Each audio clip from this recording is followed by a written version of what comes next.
Hi guys, कैसे हो?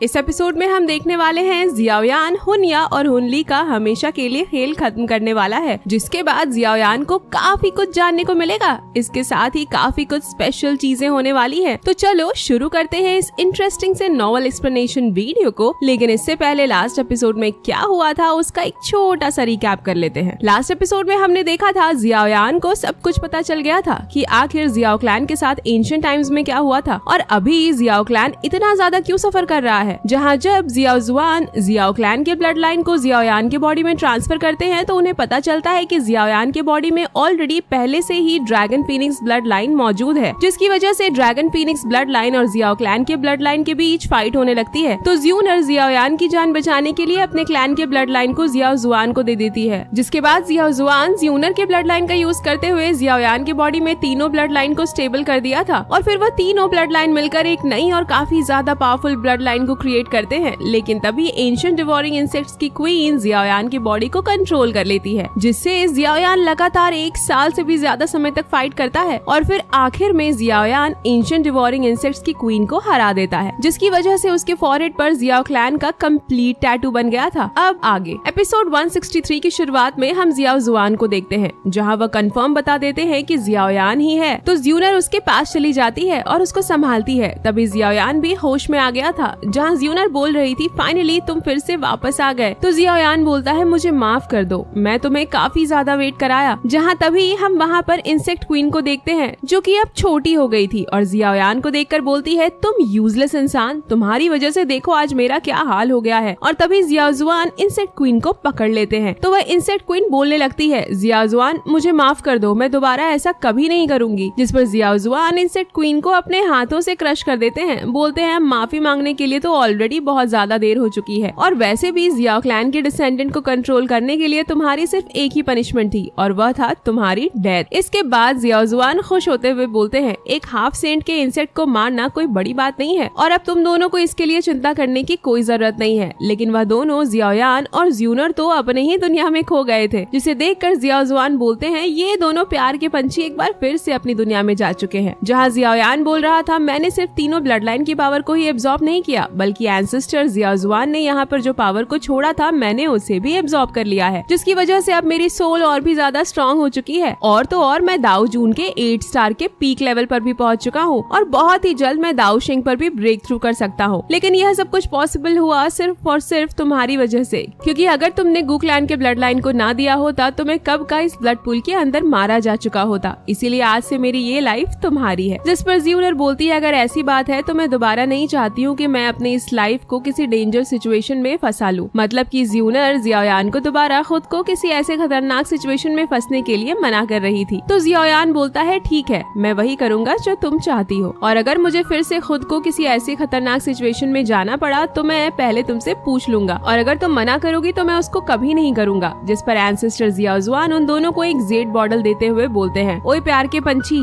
चलो अब बस करो, ये 8th ग्रेड की एल्केमी पिल है तुम दोनों के लिए। इसकी हेल्प से तुम अपने दुई और ब्लड को और भी अच्छे से रिफाइन कर पाओगे। तो जियाओयान जियाओ जुआन को उसके लिए थैंक यू बोलता है। तो जियाओ जुआन बोलते हैं अभी वेट करो, तुम्हारे लिए कुछ और भी है। इसके बाद वह वहाँ पर मौजूद इंसेक्ट क्वीन के शेल को अपने पास खींच लेते हैं, जिसको देखकर जियाओयान बोलता है एंसेस्टर यह क्या चीज है। जिस पर जियाओ जुआन बताते हैं यह उसी इंसेक्ट क्वीन का शेल है जिसने तुमको इतना ज्यादा परेशान किया। भले ही उसने तुमको इतना ज्यादा परेशान किया लेकिन यह काफी ज्यादा अच्छा चीज है, उसकी हेल्प से तुम अलग अलग चीजों को बना सकते हो। इसके बाद जियाओ जुआन उसको मेल्ट करके किसी चीज को बनाकर जियाओयान को दे देते हैं और फिर बोलते हैं यह इंसेक्ट क्वीन के शेल से बना हुआ काफी पावरफुल कपड़ा है जो हाफ सेंट के अटैक को बहुत ही आसानी से रोक सकता है। जिसके बारे में जानकर तो ज्यूनर काफी ज्यादा खुश हो गई थी और बोलती है थैंक यू, जियाओयान जरूर इसको पहनेंगे। जहाँ जियाओयान तो उस कपड़े को देखकर पूरी तरह से शॉक हो गया था और जियाओ जुआन से बोलता है एंसेस्टर आखिर इसका डिजाइन लड़कियों के कपड़ों की तरह क्यों है, क्या मैं अगर इसको ना पहनूं तो कोई प्रॉब्लम। जिस पर ज्यूनर और जियाओ जुआन जियाओयान पर गुस्सा करते हुए बोलते हैं बिल्कुल भी नहीं, तुम तुम्हें इसे पहनना पड़ेगा। और फिर हम कुछ समय बाद का सीन देखते हैं। जियाओयान कल्टीवेशन की पोज में बैठा हुआ था और उसने जोर लगाकर एक ही बार में दाओजून के 6 स्टार से दाओजून के 8 स्टार के पीक लेवल पर ब्रेक थ्रू किया था। उसकी वजह से उसका कल्टीवेशन काफी अनस्टेबल हो गया था, जिसको वह काफी समय से स्टेबल करने की कोशिश कर रहा था। जहाँ फिर हम उसके हाथों में एक टोकन को देखते हैं और जब वह उसको डिस्ट्रॉय करके उसकी एनर्जी को एब्जॉर्ब करते हुए स्काई फायर 3 मिस्टीरियस चेंजेस का यूज करता है, तो उसको पता चल गया था कि स्काई फायर 3 मिस्टीरियस चेंजेस को किसी और ने नहीं बल्कि उसके एंसेस्टर जियाओ जुआन ने ही बनाया था। पर फिर वह खुश होते हुए बोलता है, स्काई फायर 3 मिस्टीरियस चेंजेस का कंप्लीट वर्जन तो सच में काफी ज्यादा अमेजिंग है और एंसेस्टर जियाओ जुआन को बिल्कुल कहा जा सकता है कि वह दाऊ दी बनने के सबसे करीब थे, जो बिल्कुल अपने रिस्पेक्ट को डिजर्व करते हैं। जिसके बाद जियाओ जुआन बोलते हैं, अच्छा ठीक है, अभी मुझे तुम्हें जो कुछ भी देना था मैंने सब कुछ तुमको दे दिया और अब तुम्हारे पास वह सभी चीजें हैं जो होनी चाहिए, तो अब तुम दोनों यहाँ से जा सकते हो। जिस पर जियाओयान बोलता है, एंसेस्टर आखिर अब आप यहाँ पर क्यों रुकना चाहते हैं, क्यों ना आप हमारे साथ बाहर चले। जिसको सुनकर जियाओ जुआन स्माइल करते हुए बोलते हैं, बच्चों मैं बस एक स्पिरिचुअल एनर्जी का छोटा सा हिस्सा हूँ। जैसे ही मैं इस हेवनली टॉम से बाहर अपना कदम रखूंगा मैं तुरंत ही गायब या फिर तुम कह सकते हो डिस्ट्रॉय हो जाऊंगा। और वैसे भी मैं अब तुम दोनों के प्यार भरी बातें सुनकर काफी बोर हो गया हूँ, इसीलिए यहाँ से बाहर जाओ, खुद को स्ट्रॉन्ग बनाओ और इस लड़की से शादी करके जियाओ क्लैन को आगे बढ़ाओ। ऐसा बोलकर जियाओ जुआन ने अपनी पावर का यूज करते हुए उन दोनों को अपने टॉम से बाहर भेज दिया था। जहाँ जियाओयान वहाँ से जाते हुए बोलता है, एंसेस्टर आप चिंता मत करना, मैं बहुत हार्ड वर्क करूंगा और मैं कसम खाता हूँ एक दिन मैं जरूर आपको यहाँ से बाहर लेकर आऊंगा, आप बस मेरा इंतजार करना। जिसको सुनकर जियाओ जुआन स्माइल करते हुए बोलते हैं, तुम यहाँ पर तभी आना जब तुम दाऊदी पर पहुँच जाना, तब तक मैं तुम्हारा वेट करूंगा। इसके बाद वह दोनों जियाओ जुआन के टॉम से बाहर आ चुके थे। जहाँ जियाओयान एंसेस्टर जियाओ जुआन के लिए थोड़ा सैड था, तो ज्यूनर उसको कंफर्टेबल फील कराते हुए बोलती है, तुम परेशान मत हो, एक दिन हम यहाँ पर जरूर वापस आएंगे। जिसको सुनकर जियाओयान एक्साइटेड होते हुए बोलता है, हाँ तुमने बिल्कुल सही कहा, सबसे पहले तो हम हॉल ऑफ सोल को डिस्ट्रॉय करेंगे, इसके बाद फादर को बचाएंगे और फिर मैं एंसेस्टर जियाओ जुआन को एक बार फिर से जिंदा कर दूंगा। तो ज्यूनर हंसते हुए बोलती है, हाँ बिल्कुल, मैं इन सब में तुम्हारा साथ दूंगी। इसके बाद हम स्टोन फॉरेस्ट का सीन देखते हैं, जहाँ पर किसी ने एक सोल स्पेक्टर पर अटैक कर दिया था, जिसकी वजह से वह वहीं पर डिस्ट्रॉय हो जाता है और फिर वह बंदा जिसने उसके ऊपर अटैक कर दिया था वह उसके एनर्जी कोर को ले लेता है, जो कि कोई और नहीं बल्कि हुनिया और हुन ली होते हैं। जहाँ हुन ली बोलता है, हेवनली टॉम में आने से हमें काफी फायदा हुआ, लेकिन ये अच्छी बात नहीं हुई कि हम उस जियाओयान को मार नहीं पाए। जिस पर हुनिया बोलता है, तुम इतने परेशान क्यों हो रहे हो, जियाओयान वो लूजर सिर्फ उस जियाओ जुआन की वजह से बच गया, लेकिन जैसा कि हम जानते हैं वह हेवनली टॉम से बाहर नहीं जा सकता है, जिसकी वजह से उस जियाओयान को तो हेवनली टॉम से बाहर आना ही पड़ेगा और फिर हम उसको जान से मार देंगे। तो हुन ली बोलता है, बस हमें थोड़ा संभल के रहना पड़ेगा उन गू क्लैन के एल्डर्स से। तभी वहाँ पर आवाज आती है जो उनसे बोलता है, तुम्हें इतना ज्यादा इंतजार करने की जरूरत नहीं, हेवनली टॉम के बाहर कैसा रहेगा, हम यहीं पर अपने सभी मैटर को सुलझा लें। जिसको वहाँ पर देखकर वह दोनों थोड़ा हैरान थे। तो हुन ली बोलता है, संभाल के, जरूर जियाओ जुआन भी इनके साथ होगा। और तभी जियाओयान काफी तेजी से आकर हुनिया को एक काफी पावरफुल पंच मारता है, उसकी वजह से उसके मुंह से ब्लड निकलने लगा था और जियाओयान बोलता है, अब मुझे तुमसे फाइट करने के लिए एंसेस्टर जियाओ जुआन की हेल्प नहीं चाहिए। जहाँ जियाओयान के उस पंच की वजह से हुनिया काफी सारे चट्टानों को तोड़ते हुए दूर जाकर गिरता है और उसके मुंह से बहुत ही ज्यादा ब्लड निकल रहा था, जिसकी वजह से वह बहुत ज्यादा गुस्सा हो जाता है और अपनी एनर्जी को रिलीज करके बोलता है, आज मैं तुमको यहाँ पर जान से मार दूंगा। इसके बाद हुनिया ने वहाँ पर अपने सोल डिवोरिंग पाइथन टेक्निक से जियाओयान पर अटैक कर दिया था, जिस पर जियाओयान उसका मजाक उड़ाते हुए बोलता है, कितनी शर्म की बात है कि तुम एक साल बाद भी दाओजून के 8 स्टार पर ही अटके हो। ऐसा बोलकर जियाओयान ने वहाँ पर यूज कर लिया था sky fire 3 mysterious changes technique को, जिसकी वजह से उसकी पावर बहुत ही ज्यादा बढ़ चुकी थी और हुनिया का अटैक भी काफी आसानी से डिस्ट्रॉय हो चुका था, जिससे हुनिया और भी ज्यादा इंजर्ड हो जाता है। लेकिन फिर भी वह हंसते हुए बोलता है, जियाओयान भले ही तुम्हारी पावर्स बढ़ चुकी है लेकिन तुम अभी भी पहले की तरह ही बेवकूफ हो। तभी पीछे से जियाओयान पर हुन ली ने अटैक कर दिया था। लेकिन तभी सीन शिफ्ट होता है और हम हेवनली टॉम से बाहर देखते हैं, जहाँ एल्डर टोंग जुआन बोल रहे थे, यहाँ बाहर वर्ल्ड में अभी केवल 6 महीने ही पूरे हुए हैं, लेकिन हेवनली टॉम के ऑलरेडी 3 साल पूरे हो चुके हैं। और तभी वहाँ पर हेवनली टॉम से बाहर आने का पोर्टल ओपन हो जाता है, जिसके अंदर से शी क्लैन, यान क्लैन, ली क्लैन और याओ क्लैन के लोग बाहर आ जाते हैं। जहाँ उन सभी को देखकर शी क्लैन के एल्डर्स और हेडमास्टर मांगतियान बोलते हैं, क्या बात है, तुम सबके एनर्जी को फील करके महसूस हो रहा है कि सभी ने काफी अच्छे से हेवनली टॉम में ब्रेक थ्रू किया है और अपने पावर्स को बढ़ाया है। और फिर एल्डर टोंग जुआन हुओ जी से पूछते हैं, आखिर जियाओयान और गू क्लैन के बाकी सभी लोग कहाँ पर हैं? वह तुम्हारे साथ बाहर क्यों नहीं आए? जिस पर हुओ जी बोलते हैं, हेवनली टॉम के 3rd वर्ल्ड में एंटर करने के बाद बाद हम सभी लोग अलग अलग हो गए थे, जिस वजह से हमें उनके बारे में नहीं पता।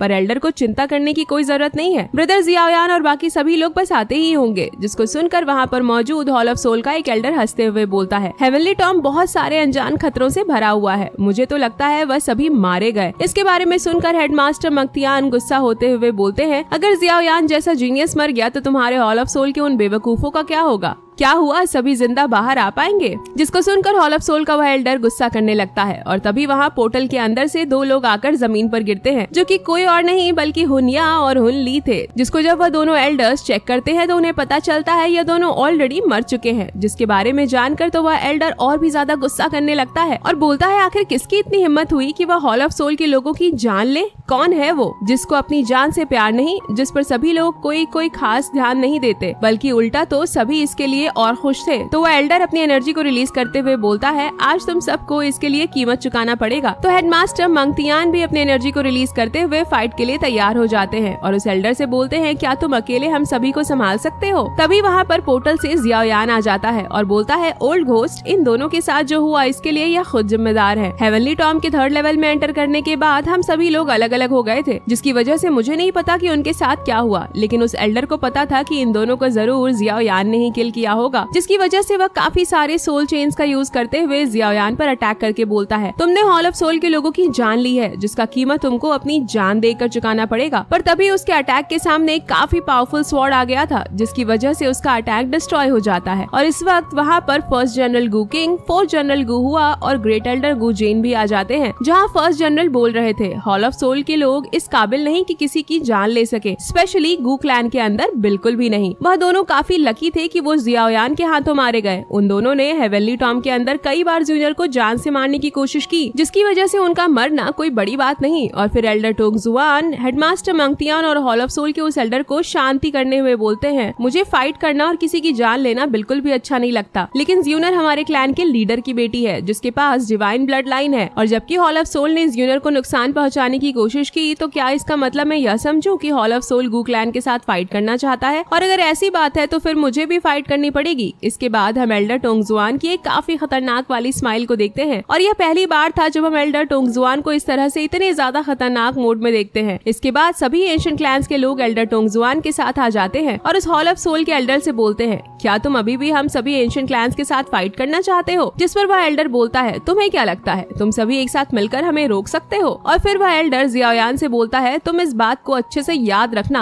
हॉल ऑफ सोल हुनिया और हुनली के डेथ को इतनी आसानी से नहीं भूलेगा, बस तुम अब इंतजार करो जब हॉल ऑफ सोल तुमसे इसके लिए बदला लेगा। तो जियाओयान बोलता है, अभी तो बस ये शुरुआत है, अभी तो मुझे अपने एंसेस्टर जियाओजुआन, मेरे फादर, मेरे जियाओ क्लैन, मेरे मास्टर, फॉलिंग स्टार पवेलियन और इसके अलावा भी बहुत सारी चीजों के लिए मुझे हॉल ऑफ सोल के साथ अपना हिसाब पूरा करना है। तो वह दोनों एल्डर वहाँ से जाते हुए बोलते हैं, अगर तुम्हारे अंदर सच में हिम्मत है तो हॉल ऑफ सोल आ जाना, हम तुम्हारा इंतजार करेंगे, जहाँ आने के बाद तुमको पता चलेगा हॉल ऑफ सोल की असली पावर क्या है। और फिर हेडमास्टर मांगतियान जियाओयान से बोलते हैं, तुम्हें चिंता करने की कोई जरूरत नहीं, हॉल ऑफ सोल एक सर्कस की तरह है जिसमें काफी सारे जोकर भरे पड़े हैं जो कि एकदम से पागल हैं। और फिर हेडमास्टर जियाओयान की तारीफ करते हुए बोलते हैं, क्या बात है, तुमने तो एक साथ दाओ जून के 5 स्टार से दाओ जून के 8 स्टार पर ब्रेक थ्रू कर लिया, और सरप्राइजिंग बात तो यह है कि तुम्हारी कल्टीवेशन भी अभी स्टेबल है। तो जियाओयान हेडमास्टर को थैंक यू बोलता है उसकी तारीफ करने के लिए। तो हेडमास्टर बताते हैं, तुम्हारे हेवनली टॉम के अंदर जाने के 3 महीने बाद तुम्हारे सभी फ्रेंड्स को एक लेटर मिला और वह सभी लोग यहाँ से चले गए। उन्होंने मुझसे कहा था कि जब तुम बाहर आओ तो मैं तुमको उसके बारे में बता दूं। साथ ही उन्होंने तुमको फॉलिंग स्टार पवेलियन वापस आने के लिए भी बोला है, जिसके बारे में जानकर जियाओयान थोड़ा परेशान हो जाता है और बोलता है, मैं काफी समय से फॉलिंग स्टार पवेलियन से दूर रहा, भले ही मास्टर वहाँ पर ऑलरेडी मौजूद है, लेकिन फिर भी हो सकता है कोई खतरा आ गया हो, इसीलिए अब मुझे वापस चलना चाहिए। तो ज्यूनर बोलती है, ठीक है, तो मैं भी तुम्हारे साथ चलूंगी। जिस पर एल्डर टोंगजुआन बोलते हैं, नहीं, तुम अभी गु क्लैन से बाहर नहीं जा सकती। जिस पर ज्यूनर सैड होते हुए बोलती है, ग्रैंडपा